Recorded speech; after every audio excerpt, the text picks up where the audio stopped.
So guys, এটা ছিল 27শে মার্চের ভিডিও, বার্থডে ব্লগ পার্ট 2। আর এখন আছি আমরা শ্রীরামপুরে, আর আমার সাথে আছে সৌমালি, সুধা আর আমি, আর আরও পিছনে আছে সৃজিত আর অরিত্র। আর এরা জানি না আমাকে না বলে কোথায় চলে গেছে, আমি তো বুঝতেই পারছি না। তাই আমি ভাবলাম যে একটু ক্যামেরা অন করি, ভিডিও করে নিই। তো তারপরে এই যে চলে এসছে হুট করে আবার এরা। তো তারপরে আমরা গেছিলাম হ্যাংলা রেস্টুরেন্ট, যেটা ছিল শ্রীরামপুরে। সবাই মিলে আমাকে এই সারপ্রাইজটা দিয়েছে। আর যখন কেক কাটিং হচ্ছিলো তখন রেস্টুরেন্ট থেকেই আমার জন্য একটা বার্থডে সং চালিয়েছিল।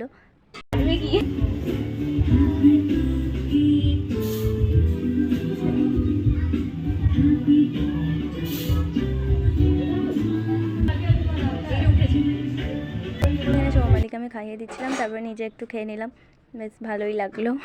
তারপরে সুধাকে খাইয়ে দিলাম। এখানে এখন আমরা অর্ডার দিয়ে বসে আছি, আর এখানে সুধাও কপালে হাত দিয়ে বসে আছে কখন অর্ডার আসবে। আর এখানে তো এদের ছবি তোলার শেষ হয় না, তুলেই যায় আর ক্যামেরা করছে সৌমালি। তো তারপরে ওয়েট করতে করতে বিরিয়ানি চলে এসছে, যেটা খেতে দুর্দান্ত ছিল, প্রাইসটাও খুব সুন্দর ছিল।